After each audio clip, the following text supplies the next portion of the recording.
Hello po sir, pwede na po ba mag-buyout for 15 years ang GSIS sa mga loans namin sa private lending institution?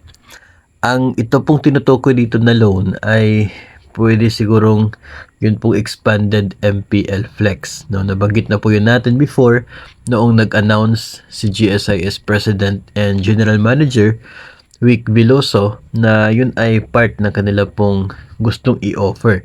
And doon ay binanggit na sa May magsisimula.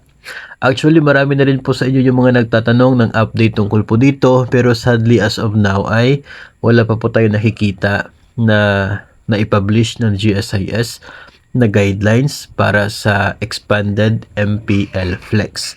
Okay?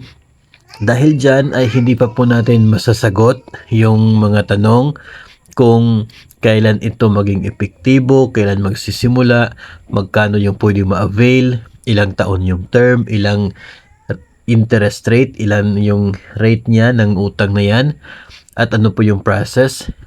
So far, hindi pa po natin masasagot sapagkat wala pa po tayong pwedeng maging basihan sa atin pong maibigay sa inyo dahil wala pa pong guidelines, na wala pa pong terms and conditions na lumabas o naibigay si GSIS.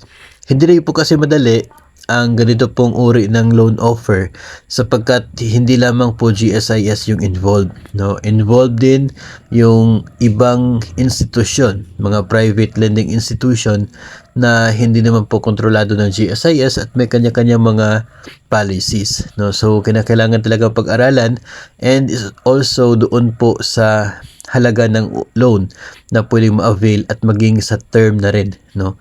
Mga importanteng bagay po yun na dapat tingnan maigi ng GSIS na sa ganun ay magiging beneficial para po sa mga borrowers. Kaya siguro ay hindi siya madaling gawin. So right now, we cannot answer kung kailan yung start at yung ibang mga tanong po ninyo. Kapag tayo po ay mayroong makikita na guidelines tungkol dito, ay agad ko po na ipapaalam sa inyo nang sa ganun na kayo po ay pwede na pong mag-isip-isip kung kayo ba ay mag-avail sa expanded MPL Flex or hindi. Pero as of now, wala pa po muna tayo maibigay, kaya mag-abang-abang lamang po muna tayo sa future updates from the GSIS.